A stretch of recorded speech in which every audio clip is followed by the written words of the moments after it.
ตักกระท่วมอะไรเพื่อสงสัยว่าหลายคนมาเที่ยว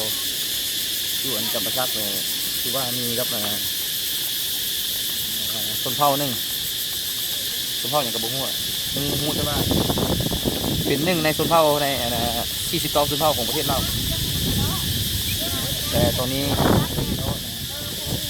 เจ้าปูอยู่นี่ว่าเพื่อนกับเจ้ากำลังเช็คกระปุกเราก็เลยกลับไปอยู่บ้านเกิดเมืองนอนกับเจ้ากันติดตัวข้าวแล้วเจ้ากระปุกแล้วเจ้าก็กลับมาใหม่ตอนนี้มีเหลือที่เงื่อนกับเจ้าที่เบื้องเงื่อนกับเจ้าว่าเจ้าอยู่จังเด็กแต่เคยสงสัยมาเด็กแต่ว่าอย่างนี้อีกจุนึงอยู่อัดเนียงมันมีจุนึงซึ่งเป็นตาที่ว่ากำลังจะไปเจอกัน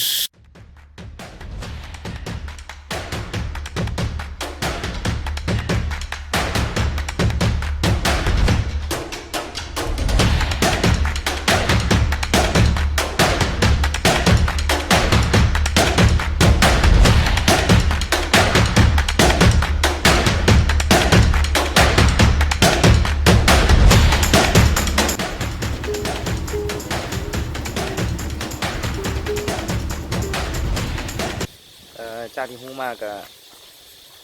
พวกชนเผ่านี่ก็บ้านเกิดเมืองนอนกับเจ้าก็อยู่อัตตปือมาแต่ว่าเจ้าไปถึกซับซ้อนมาอยู่นี่เพื่อเป็นแหล่งท่องเที่ยวประมาณนี้แหละ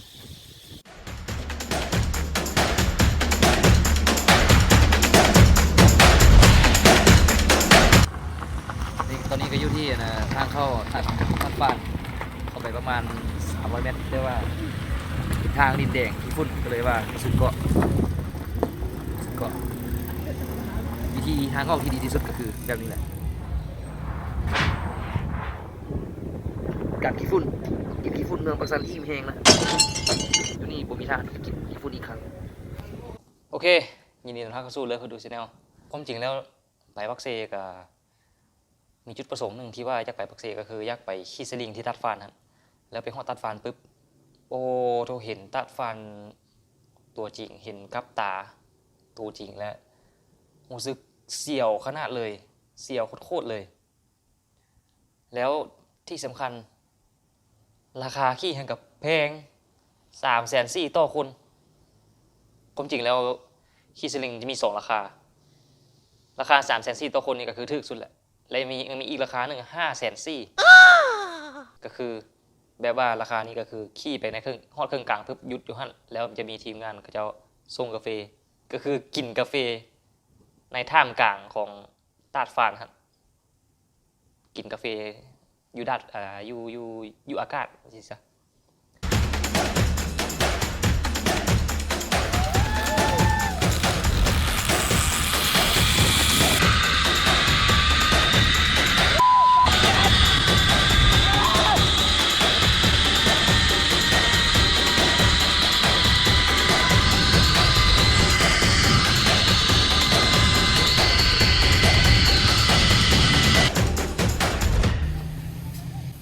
ตัดเนี่ย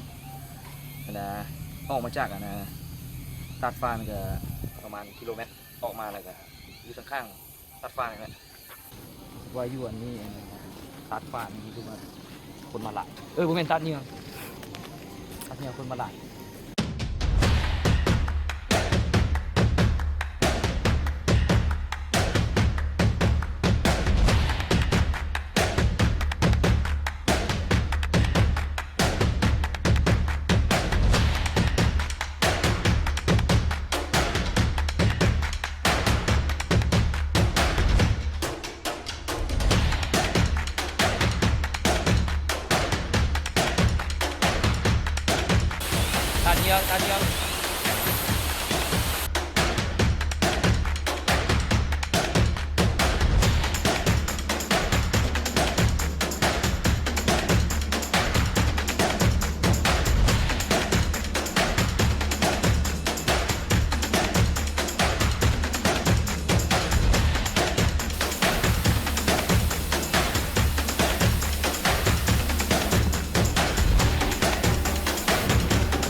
แบตเบิดโอ้ย